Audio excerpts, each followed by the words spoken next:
This is Fortress on a Hill. Thank you for joining us.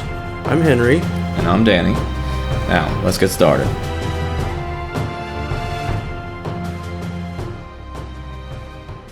All right, everybody. I'm going to start off today with a article from Arnold R. Isaac at Tom Dispatch. And he discusses about how the Trump administration has made it a priority to deport anybody who's in violation of our immigration laws. They're also working really hard to connect that idea with legal immigration and with terrorists as well, so that if someone is an illegal immigrant in whatever way, undocumented in whatever way they happen to be, that they are now a potential terrorist. And it doesn't pass muster for common sense, but I can see how a lot of people would, in a fear mindset, would attach themselves to that. Here's from the article. It was the message in the president's first address to Congress a year ago last week when he declared that the vast majority of individuals convicted of terrorism and terrorism-related offenses since 9/11 came here from the outside of the country. At that time, he urged the U.S. immigration system be reshaped because, quote, we cannot allow a beachhead of terrorism to form inside America. Now, the article comes on the heels of a Department of Justice Homeland Security report, which states that nearly 3 out of every 4 individuals convicted in international terrorism cases in U.S. federal courts from 9/11 to 2016 were foreign-born, a total of 402 by their count. And announcing that report, Attorney General Jeff Sessions proclaimed that he highlighted the ways in which, quote, our immigration system has undermined our national security and public safety. In the same press release, Homeland Security Secretary Kristen Nielsen warned that the United States cannot continue to rely on immigration policy based on pre-9/11 thinking that leaves us woefully vulnerable to foreign-born terrorists. And the basic database on which Trump and his associates rely on is called the Chart of Public/Unsealed International Terrorism and Terrorism-Related Convictions. Wow, that's a mouthful. It's compiled and updated every year by the Department of Justice's National Security Division and lists defendants convicted on federal charges in cases since 9/11. Despite its title, the list includes a significant number of cases which are verifiably not terrorism related, and a good many more which a terrorism connection was not only not proved, but remains highly unlikely. Now, the example they gave was about a fellow named Anson Mahmoud, I think I said that right, and who was a legal immigrant to the U.S. from Pakistan, and he was accused of terrorism in the first few weeks following 9/11. He was taking pics at a spot on the Hudson River in New York City and was turned in by a security guard who accused him of photographing a nearby reservoir and water treatment plant. He was later cleared by the NYPD, but he was still deported because he had co-signed an apartment lease and registered a car for a Pakistani couple who ended up overstaying their visas. Both the couple and Mahmoud were eventually deported, but none of them were found guilty of terrorist acts. And see, that right there is the rub. That's the connection they want people to make. And Trump, I hate giving the damn man a fucking compliment. He's really good at answering a question that leaves it so open-ended that you can place whatever answer you want at the end, especially when it comes to immigration. And I also wanted to take this moment to mention the terrorist watch list. It's another sore spot in this particular subject. There are people from all over the world, including some American citizens, are placed on the list, and there really isn't a designed process to remove them. Even the fact that they're on a list is often a secret.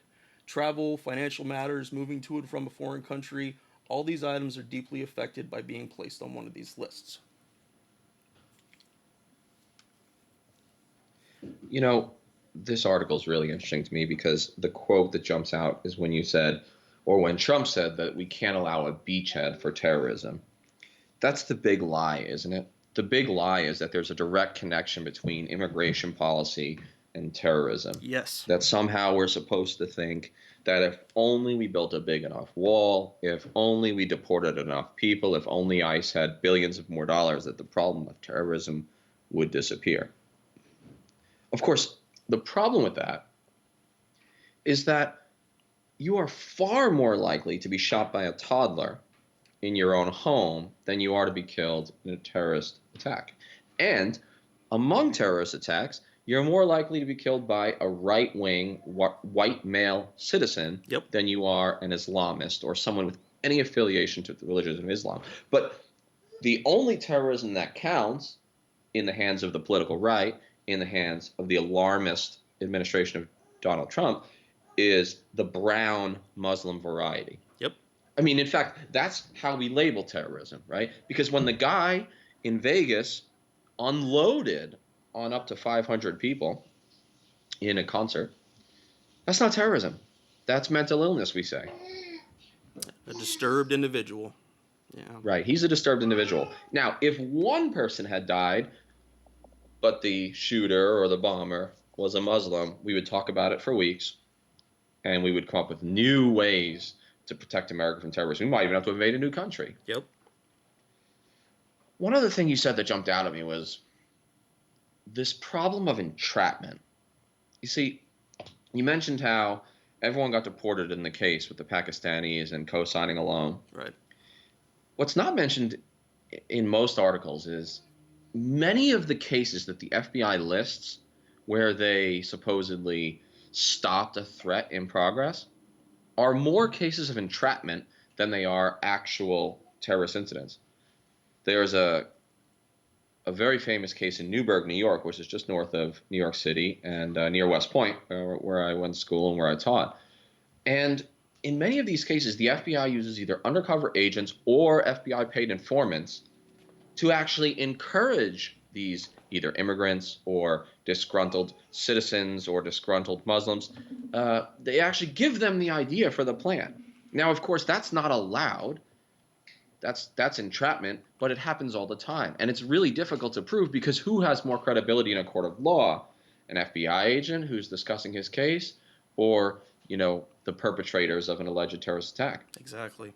There was a really, really good documentary. I recommend you all pick it up. It was on Showtime, I believe, but you can probably find it on Netflix now. It's called The Newburgh Conspiracy, and it's all about the way this FBI informant convinces essentially these African American Muslims from the Nation of Islam to get involved in an alleged attack in New York City. And of course, the entire case unravels when you watch this documentary and realize that largely it's the FBI that's putting them up to it. So, of course, I'm not saying there aren't real terrorist dangers, and I'm not saying there aren't actual terrorist threats, and I'm not even saying that there's not a significant terrorist threat among, the political Islamic faction worldwide. What I am saying is let's keep it in perspective, and let's understand that the nature of the threat is way overblown. In fact, is rather alarmist, and I think we need to expose the big lie, and the big lie is that every terrorist is an immigrant, and therefore every immigrant should be looked at with suspicion, because the minute we do that, we're not following the general principles of the Constitution, and where we can't have a religious test. And so everyone has to be looked at individually. Every case has to be unique, and we can't let the President of the United States or his administration use scare tactics to have us treat one certain subset of the population with a degree of fear and mistrust that is not backed up by the statistics. Absolutely. So there's a part 2 to our immigration horror show today. U.S. Customs and Immigration Services has announced that they are closing every single customs and immigration office near U.S. Army basic training locations. Now, a common part of foreign-born enlistees to the U.S. military is an expedited path to either citizenship or a green card. Ordinarily, they would have their background checks completed while the soldier is finishing basic training, and once that's complete, they're given the chance to visit a customs office and do the work on their own status. With the Trump administration closing these locations, they're doing everything they can to prevent these service members, and they are service members, sworn in, contract signed, in basic training, from becoming citizens or receiving green cards. Now, this goes in line with Trump's rhetoric on his hatred of chain immigration, and it also demonstrates his lack of care for service members, period. Secretary Mattis has said he will work to ensure foreign-born troops get their immigration status changed, including the Dreamers, but I don't see it in word or action from him or anyone else that should be standing up for these service members. And so, one last note for me about this: if you're considering joining the U.S. military, I know we've said it before on this podcast, make sure that everything that you want from the military is in writing. Because if it's not in writing on a piece of paper that you sign, you're not going to get it. And it's clear that there have been people who've been given some kind of high in the sky idea about becoming citizens, but somewhere in there, either their chain of command or them on their own, I don't know, but somebody in there failed them. And that's not acceptable. I don't ever remember serving with somebody who came from another country, but to me, we come from all walks of life in the military.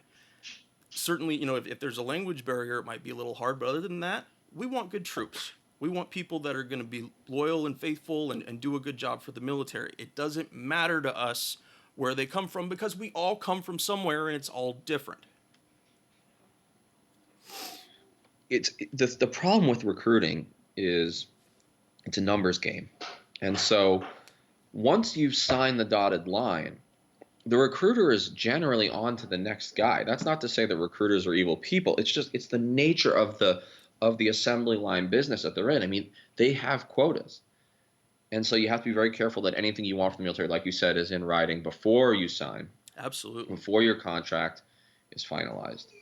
It blows my mind, though, that we have ever deported U.S. veterans.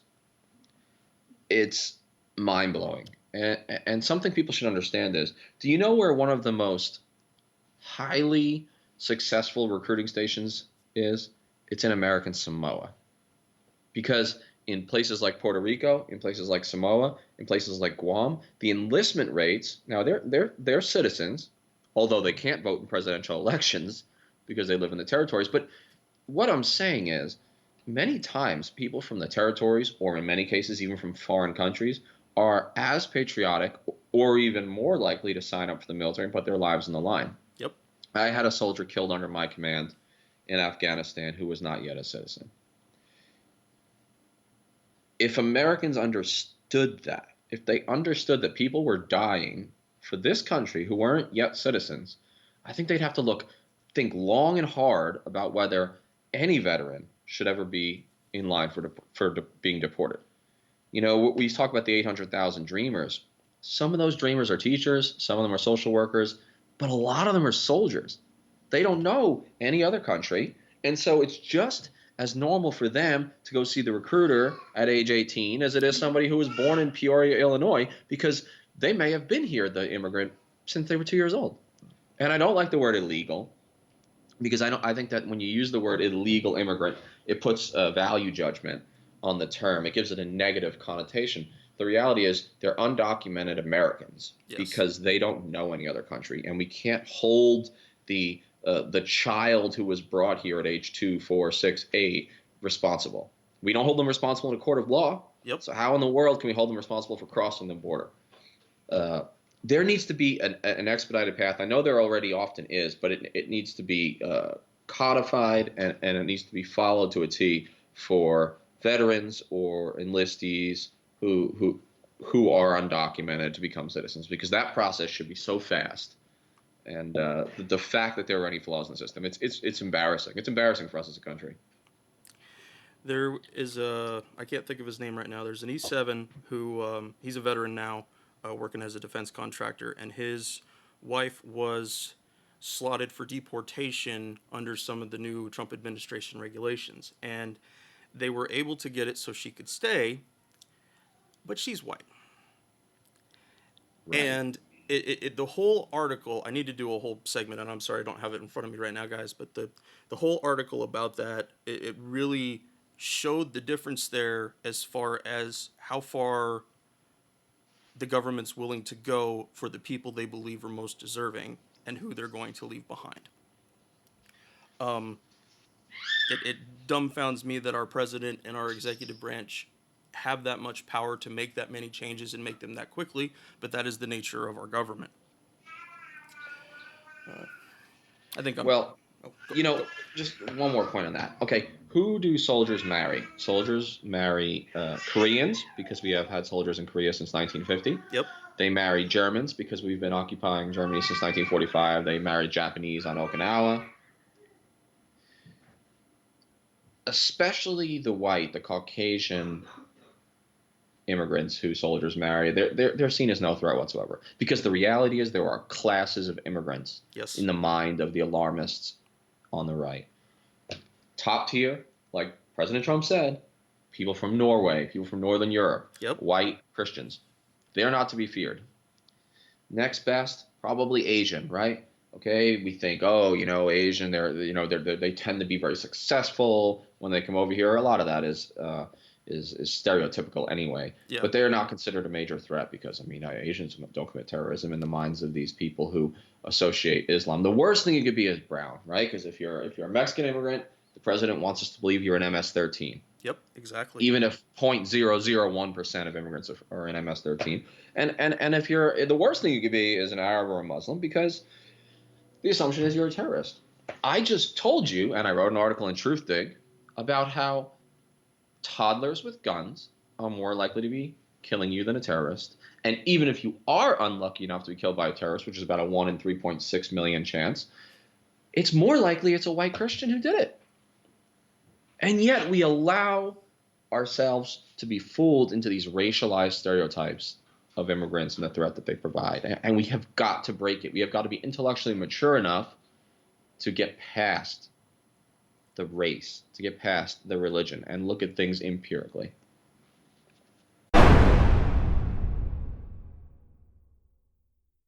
All right, hey, so moving on.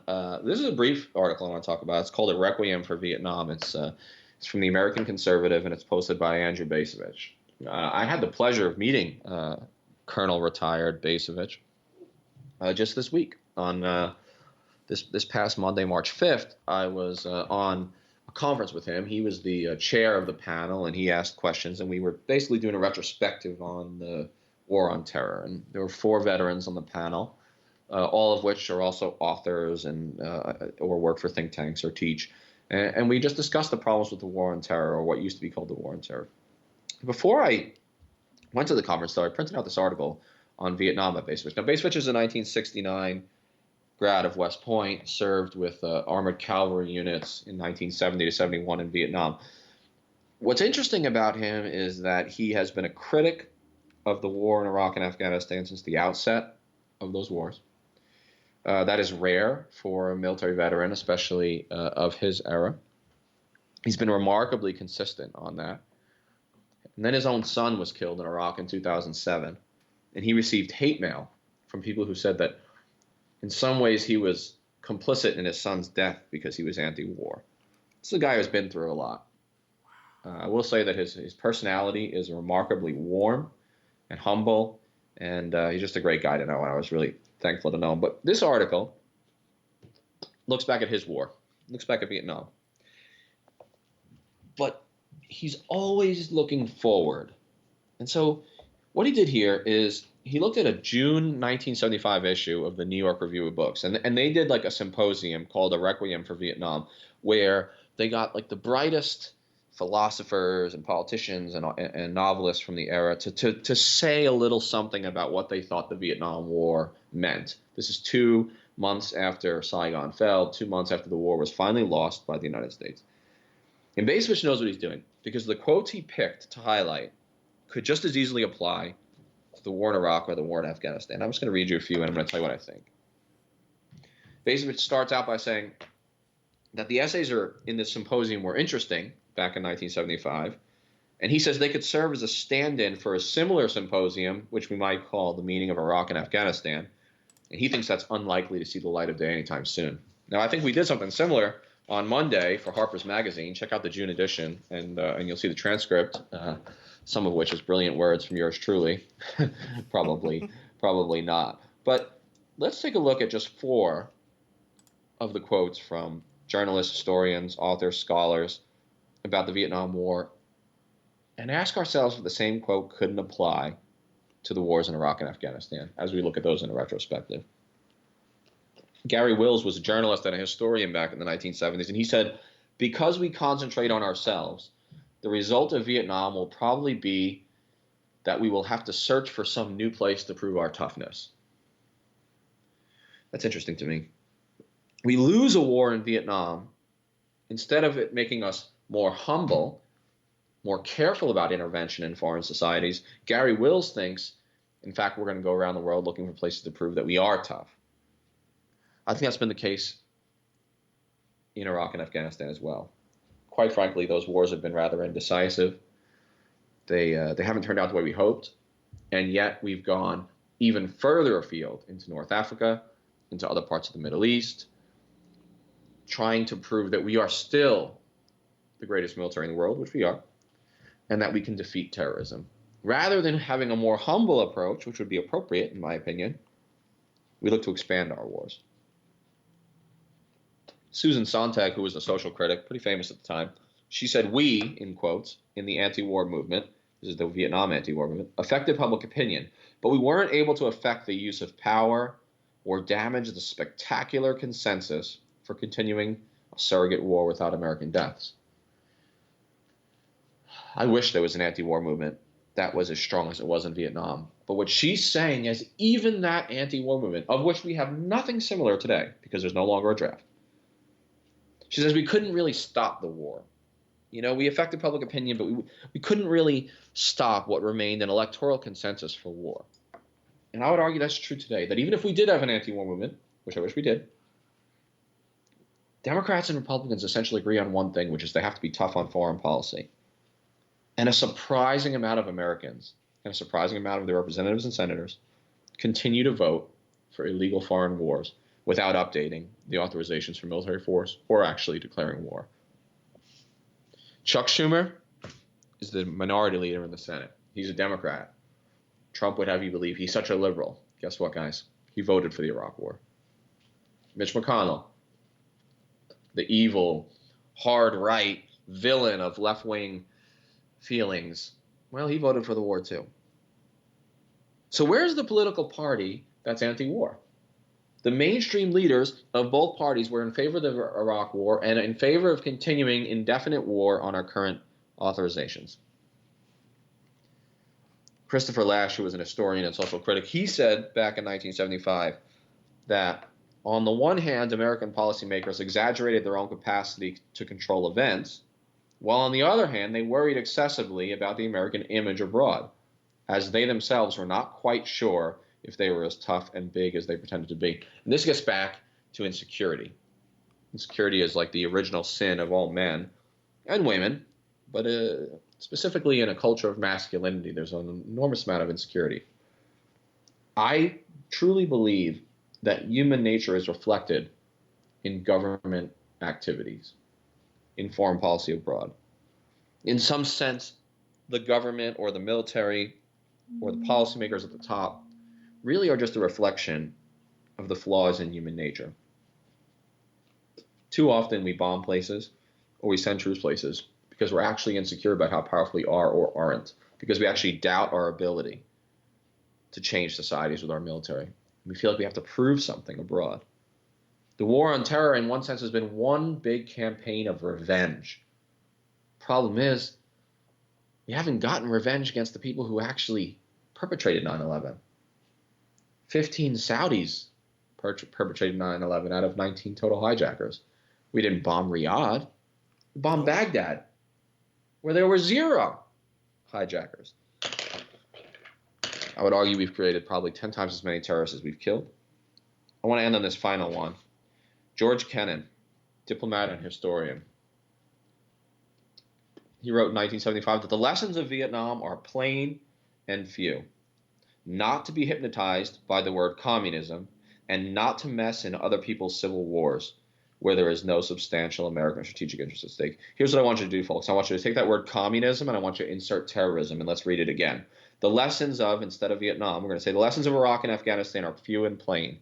Not to be hypnotized by the word terrorism and not to mess in other people's civil wars. If I was going to write my requiem for the war on terror, it would be that.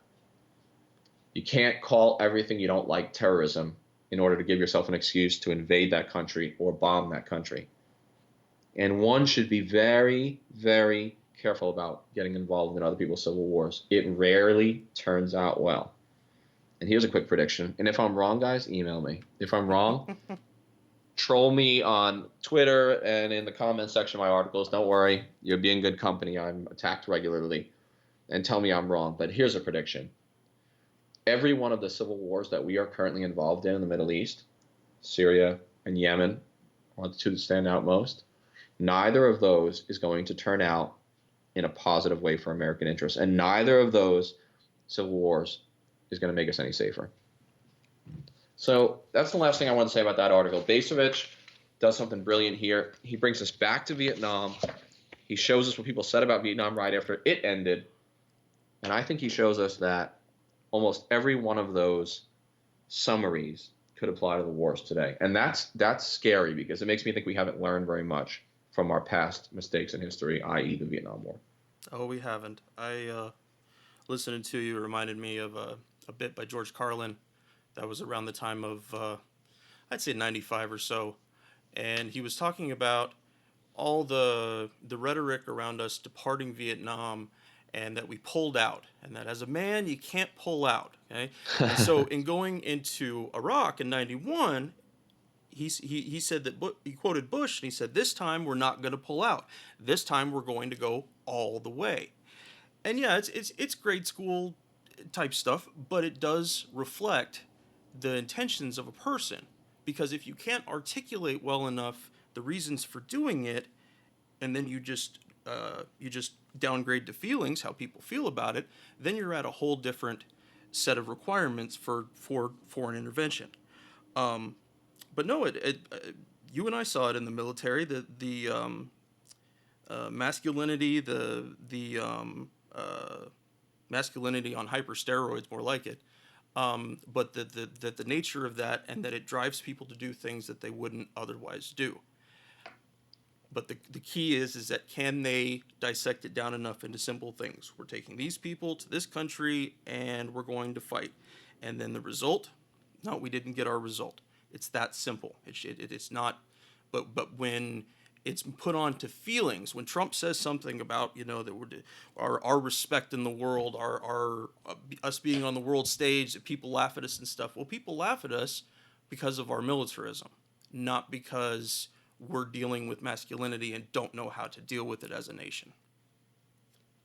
Trump talks like every single problem in the world can be drilled down to like the analogy of the bully in the schoolyard. Yeah. And it shows his intellectual immaturity, in my opinion. Foreign affairs are much grayer than the black and white fables of bullies in the schoolyard. A lot of that's bullshit anyway. I was raised on that shit too. Oh, the only way to stop a bully is to fight back. The only way to stop a bully is to show him that you're willing to fight. Even if you lose, he'll respect you. You know something? More than half the time, that's not fucking true. No. It just isn't. The weak guy, he probably just loses more and more. The bully is empowered every time he beats on a little guy. Look, I'm not saying you shouldn't stand up to bullies. I'm not saying that's something that's not appropriate. But violence begets violence. It does. In world affairs and in the schoolyard. But first of all, the schoolyard is not the appropriate analogy. It is so immature and so simplistic. Trump is personally afraid of people laughing at him. He is wildly insecure. And then he applies that to the United States of America. He takes everything personally. Realism and prudent foreign policy, sober strategy demands a mature, nuanced view of foreign policy. That's what matters. Last thing I want to say, though, about what you brought up. I used to teach some cultural history at West Point, which was weird because almost everybody there just teaches military history. But I'm really interested in American culture and how it reflects society. And you mentioned these words like pull out, and how there's obvious sexual undertones for a lot of these words when it comes to masculinity. But even in the Cold War, we saw this same thing. And I find language fascinating. I'm a little obsessed with language because I think language gives a lot away. It tells us something about ourselves and what we're thinking that maybe isn't obvious at first. During the Cold War, the key terminology for each of the political parties and for all politicians is Is he soft? Is he soft on communism? Is he hard? Is he hard on communism? And I'm not trying for schoolyard laughs, but it's interesting that we apply these sort of phallic justifications and these nuances that have the subtlety of sexuality and masculinity as they apply to foreign policy. Keep an eye on that, folks, because there's something to it. Listen to this president, and you'll see that the most sophisticated he ever is still immature schoolyard analogies. And it's dangerous, guys. It's dangerous. We need serious intellectual debate about these issues. We're not getting it. No, we're not getting it at all.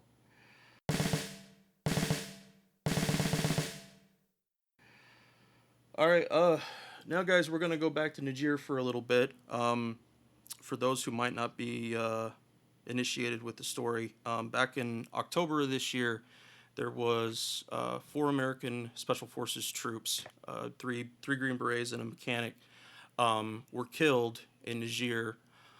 What was the name of the organization, Danny? I'm blanking on it right now. The who they thought it was. Yeah, they called themselves an Islamic State affiliate. Okay. I believe they called themselves the Islamic State and the Islamic Sahel. Essentially, they were just a franchise of the Islamic State. They're not connected to Baghdadi in Syria and Iraq. They've just called themselves the Islamic State because that's the popular brand right now. Maybe Baghdadi should sue them. Yeah. So, anyways, since the ambush happened, there has been a lot of different information that has come out, and some of we've had to wait for a lot of little details on exactly how the troops got in how they were able to be ambushed, the kind of equipment they were carrying, the kind of mission they were on. Well, there was a new report that came out on the Niger ambush, and this is from Richard Sisk at military.com. A recent New York Times article published ahead of a huge report on the Niger ambush stated that there were several leadership factors that helped to place the 12-man team in further harm. The Times report said that AFRICOM poorly planned the joint patrol and then changed the mission 3 times while it was underway, leading to the deaths of the 4 Americans, 4 Nigerian troops, and an interpreter. Now, I know a couple different outlets. Some people have mentioned that there was 11 troops and 1 interpreter on the mission. Some have said 12 and 1. I hope we'll get a definitive answer eventually, but we're still looking at it. What was to have been a routine operation with little risk turned into a raid on a terrorist base to capture a militant leader, carried out by troops lacking air or ground backup and who were unprepared and ill-equipped for the task, the Times said. It cited survivors of the patrol, local villagers, families of the fallen, named and unnamed U.S. and Nigerian officials, and official documentation to call into question the sketchy U.S. accounts thus far of what happened, from small details in the overall scope and purpose to the U.S. terror mission in Africa. The Pentagon said U.S. troops in Niger were barred from offensive actions on joint patrols. The Times said the joint patrol diverted to a mission to capture militant leader Doudoune Chefo, I think I'm saying that right, who was believed to have pledged allegiance to the Islamic State of Iraq and Syria. And thank you for clearing that for me, Danny, so I get what's going on there. Chefo's capture had been assigned to a separate U.S. Special Forces team, but their mission was scrapped, the Times reported. French air support in neighboring Mali that was tasked to assist the team was told to stand down. Someone in command, the Times could not determine who, told the joint patrol, which was already underway, to raid a base near the Mali border where Chefo's presence was suspected. Someone in command did not, but they didn't tell the French of the change in mission. So, Danny, you were a commander. What would be happening to that commander right now? Quite frankly, only captains and below usually are held accountable for tactical mistakes. Sometimes lieutenant colonels, generals are never held accountable. The buck usually stops with some captain somewhere. And if a lowly infantry captain were to not plan for his own air support, not provide contingency plans for follow-on efforts, and not have just the general support and plan B available, that individual would probably be fired. For my part, I looked at this as an NCO, and I looked at, pre-checks and the things that NCOs check on their soldiers to do. One that really struck out to me, and it's just a thought, but is about them resupplying for water. We're talking Mm. about that they were supposed to be away from their home base if this mission went correctly for, say, 24 hours. Why was it that the team didn't have more water with them? Because to me, I can't imagine us going on a patrol in Iraq, stopping for somewhere in the city or even a small town to get water for ourselves. To me, that's just horrible planning. Um, why was it two teams and then cut to one? Why was there French air support available and then it was cut? Um, why was it that this ill-prepared team was sent on a kill capture mission when there were other JSOC assets in the area? Because they sent JSOC assets to help with the initial ambush, with the aftermath of that. There's route recon. There's so many things about this that just scream out to me ill-prepared. Yeah, and as Um, an NCO, I'm sure you're on top of this because platoon sergeants are usually in charge of this. What was the Kazovac plan? exactly. What was the Yes. medevac plan? There was none. We know that because of how long it took to get the wounded off the battlefield. It was something I saw in a previous article, and it's something that we have to understand for U.S. operations of this kind. In Iraq and Afghanistan, we have air superiority. We can go, and there's a term, it's called the golden hour, and that means that we're able to get a wounded soldier to a surgeon's table to be worked on within 60 minutes. In Africa, I don't think there's any place in AFRICOM where a commander could honestly say that could happen. That a soldier, and even an accident, a rollover, ND, negligent discharge. There's so many different ways that troops get hurt without being in combat. You said it. What the hell were they going to do? Well, Um, see, that's part of the problem. Is this whole AFRICOM mission, this whole advise and assist mission in Africa? It's ad hoc nonsense. It's thrown together. It's this slippery slope mission creep. Allegedly, we don't do combat operations in Africa. Oh, until there's a terrorist nearby and we think maybe we could get him, so then we yep, change the mission on a fly. And actually, we're gonna do it because it's completely secretive and the American people don't know what the hell we're doing here anyway. Shit, the senators didn't even know what was going on. Lindsey Graham, who was in favor of invading any country in the world, including the Bahamas, mm-hmm, uh, even he said, "Oh, I didn't know we had 800 troops in Niger. I didn't know that because it's all so secretive." And the mission creep is unbelievable. When you put soldiers on the ground somewhere, and all you have is a hammer, the soldiers being the hammer, every single problem looks like a nail, and the temptation is to use our military guys on the ground, especially special forces, because everyone thinks special forces are Superman yep, who can do anything, anytime, but they're human beings too, and they yep, need air support, and they need casualty evacuation support, and they need maintenance support, and all absolutely, that. And instead, we put these guys in situations they should never be in. Oh, by the way, they're in situations that are dangerous that they should never be in order to capture terrorists, where I would argue there is little to no evidence those terrorists are planning actual attacks on the American homeland right now. There is a big difference between an extremist in a local conflict and Osama bin Laden actually planning to take down towers in the United States. I would argue that less than 1 in 10 of these local Islamists that we go after is a genuine threat to the American homeland. Americans are dying in local wars because we apply the terrorist label to anyone we don't like, as long as they're Muslim. yeah, exactly.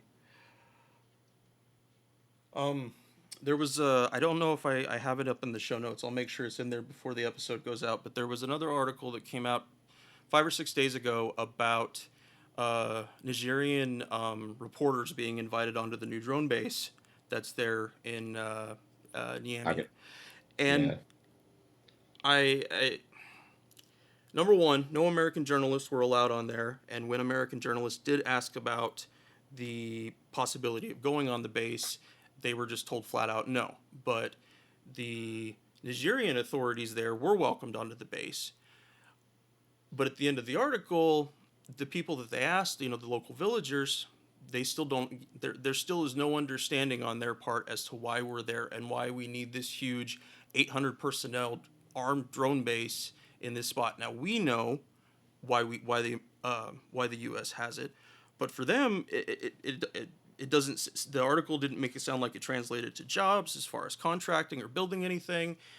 It just, we're here. If you wanted to come see it, oh, it's shiny. Great, now go away. We've now done our obligatory tell the local people about the dangerous things that are living next to them. All right. All this stuff about Niger. I just want to say the last thing about it is months and months and months after this event, and we're still finding out details, and the story is still not straight. And what that tells me is that there is a danger to the secretive nature of American combat operations around the world. There's a time and place for secrecy. There's a time and place for clandestine activity. But when the entire military mission in an entire continent like Africa is held under the level of secrecy that it is, then it is almost impossible for the American people to get any clarity on what's being done in their name. And that is dangerous.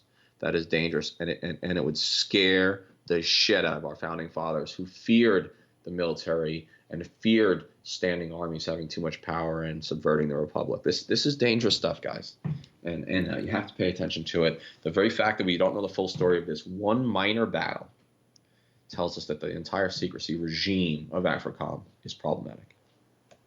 Absolutely.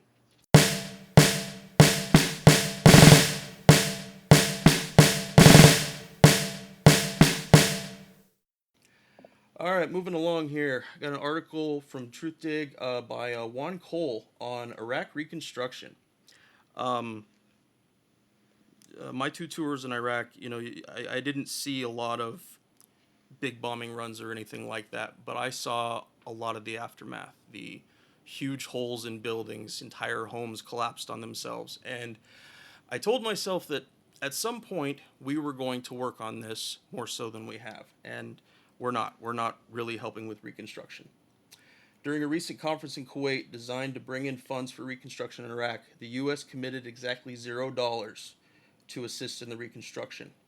Iraqi Prime Minister Haider al-Abadi estimates that Iraq needs $100 billion to rebuild. The country is still devastated from the 2003 U.S. war of aggression and an 8.5-year military occupation, which spurned Sunni insurgencies and led to the collapse of the U.S. and NATO-trained military in 2014.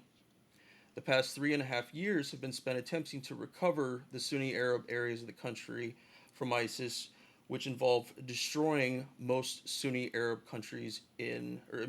most Sunni Arab cities in the country. Mosul would be a good example. Yeah, some of these cities look like Stalingrad. I mean, some of these Yeah. cities, the best way to describe them is they're post-World War II Yes. messes. Yeah. Sorry to interrupt, but that just like understand that when you picture the damage that's been Rubble. done to these parts of Iraq, they are rubbled. Donald Trump ran on a platform of, quote, no more nation building. And he didn't bother to articulate it. What nation has the U.S. built recently? A Reuters report on the subject stated that the Trump administration hopes that Saudi Arabia will give substantially to rebuilding in exchange for staying away from Iran. Saudi Arabia is currently attempting to overthrow at least 4 governments at the moment: Yemen, Syria, Lebanon, and Qatar. Despite the substantial Shia population in Iraq and how Saudi Arabia's involvement in Yemen has only increased given Trump's election, any financial connections made back to Saudi Arabia could bite them in the long run, especially since Saudi Arabia is one punch card spot away from getting a free 6th overthrown government after buying the first 5. What a great line. Yeah, I as I mentioned earlier, I did 2 tours in Iraq, and I saw people like any you'd find in America. They were good, hardworking individuals with families. That, like Danny mentioned, there were bad actors in there, and we dealt with them. But overall, the Iraqi people are peaceful and want to live. They want to feel safe and not wanting to become victims of violent governments bent on authoritarian pipe dreams. You notice how I said that? Americans don't want armored vehicles filled with troops driving down their streets, but we are all too happy to take our war machine to 70% of the world's countries. The Iraqi people have been terrorized by their own government and the governments of others, and the United States owes it a debt that can never be repaid, although that doesn't mean we shouldn't try. Now, a little more background on this, and I was surprised when I read this. The Obama administration did very little to change the game in Iraq when it came to Reconstruction. Obama's advisors were hell bent on not wasting more money in Iraq, given the huge losses of cash, corruption, and bribery, not to mention loss of life, but instead creating a new office within the government that would support and monitor such reconstruction efforts. Obama did nothing, at least with respect to Iraq and Reconstruction, which is really surprising given the massive bombing campaigns that the U.S. has had against ISIS. More than enough money for bombs that have suck it Arabs on the side, but not enough to build schools and homes for the people who made it through the occupation, both the Islamic State one and the American one. I really don't know what to make of this administration yet. Because out of one side of its mouth, it says we're not going to do nation building anymore. And to some extent, I am happy about that. Because the last thing I want the United States doing is destroying societies and having to reconstruct them from the bottom up using our military, which is not really trained to do that. Then again, we were complicit in the destruction of a number of places in the Middle East. And so don't we have to be considered culpable in some sense economically for the rebuilding? Iraq was invaded and its society came apart, its infrastructure destroyed in 2003 by the United States. We funneled hundreds of billions of dollars into that country. But there was a lot of corruption. There was a lot of money lost. I mean, just type like billions lost or unaccounted for in Iraq and 100 articles will come up. Yep. And then in 2014, ISIS came in and occupied about a third of Iraq. And even though most of the fighting on the ground was done by our Kurdish allies or by the Iraqi security forces, it was American bombs from American planes that rubbled most of these cities. And maybe that had to happen in order to dislodge ISIS. Maybe. That's a possibility. But then, is Iraq supposed to rebuild all that themselves? Is their economy even suited to that? Is their oil revenue even high enough for that with increasingly diminishing oil prices? I mean, we have to be consistent. The administration could say no more new nation building projects. Good, I agree. Let's do less intervention. Let's fracture fewer societies. Yep. But then we also have to say, but in areas where we have some moral culpability, we are going to do our best to help. Now, that doesn't mean more soldiers carrying bags of cash. That's not great. Or we don't need CIA agents carrying bags of cash in either. What we need is U.S. aid, U.S.-backed NGOs, United Nations institutions, true diplomacy, true foreign aid, not always military aid. We give out far more military aid, and we make far more from foreign arms sales, putting more weapons into these societies, than we do from actual foreign aid. You know what's interesting about that? And you could Google this too. They've done a number of studies where they poll American people. And a large majority of Americans believe that the foreign aid budget, how much money we give away to the rest of the world, is like exponentially higher than it is. We're not even one of the largest distributors, like per capita, of foreign aid. But Americans are convinced that we spend all this money on foreign aid. The reality is we don't. Most of the money we throw overseas, which is a lot, is military aid. Yep. And it's arms sales. It's putting more weapons into these fractured societies. And the fact that Americans don't know that shows not only a lack of education or concern with foreign policy, but I would believe, and I'm not a big conspiracy theorist, but what I would believe is that ignorance and that apathy is necessary for the militarized elites and the military-industrial complex to continue doing what they're doing. Yes. They count on your ignorance, folks. They count on you not reading a book. They want you to watch Real Housewives of wherever the fuck. Yep. They don't want you reading Foreign Affairs. They do not want you picking up the Atlantic every week, and they don't want you really trolling around on the internet through good sources to find out what's really going on. Because if the American people ever stood up and knew anything about foreign policy, there'd be a lot of hands being raised and a lot of questions being raised. Hypocrisy is one of the great dangers for American foreign policy. America is not popular in the world, guys. Nope. It's not. We want to believe we are. We think we ought to be, but we're not. On the Arab street, we are considered the biggest hypocrites, and we're considered the second greatest threat to world peace behind Israel. Think about that for a second. Whenever they do polls, especially in the Middle East or the greater Middle East, I'm talking Morocco to Pakistan, it's almost always number one and number two, Israel and the United States are the biggest threats to peace. Not Iran, not Saudi Arabia, not Russia, not China, not North Korea, not Iran, not all our favorite enemies. Us. Now, are they right about that? I'm not so sure. I think maybe there's a little bit of exaggeration there. But we should still pay attention to those polls because they tell us how our policies are being viewed. And if you help destroy Mosul, if you turn Mosul into a post-World War II Berlin or Stalingrad, and then you walk away and commit $0 to the reconstruction, you're feeding the narrative that makes them hate America. We need to be consistent, at least to the best of our ability. Absolutely. I listened to a episode of Zero Blog 30 recently, and they had on a guy who, an American who became an Israeli soldier. And so I got to hear a little bit about his journey through that and learning Hebrew and everything. And I really enjoyed listening to him, but I didn't feel like he was very intellectually honest about the societal differences there and about how Israelis view violence towards specific countries in the Middle East. So anyway, I just wanted to throw that out there. It was interesting to hear about. And folks, if you're super bored, you can go be an Israeli soldier if you want to. If you're an American, if you want to occupy illegally the Yes. West Bank and Gaza, if you think America's not doing enough suppression of indigenous societies, then you could join the Israeli army and you could stand guard at a checkpoint that insults and demeans Palestinians who are denied civil rights. I guess I'm throwing my bias out there right now. Well, it's hard to look at that and not ask the hard questions. It's hard to look at that and see the injuries that some of those people get dealing with soldiers in body armor and assault rifles. We certainly wouldn't put up with it on our streets. No. Well, I think that maybe not to that extreme. Although if you look at the increasingly militarized police, especially in poor neighborhoods of color, you have to start asking questions about whether or not our police are starting to look like our military. But that's another topic for another day. Yes. Although it is something I've written about.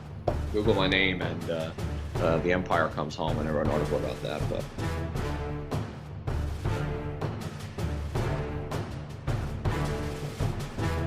Thank you for joining us today. Please come join the conversation at www.fortressonahill.com. You can also find us on Twitter at Fortress on a Hill or on Facebook at www.facebook.com/Fortress on a Hill. We want to hear from our listeners about the topics and issues pertinent to America's military and veteran communities. And last but certainly not least, analyze your news and its sources very closely. Verify everything you read.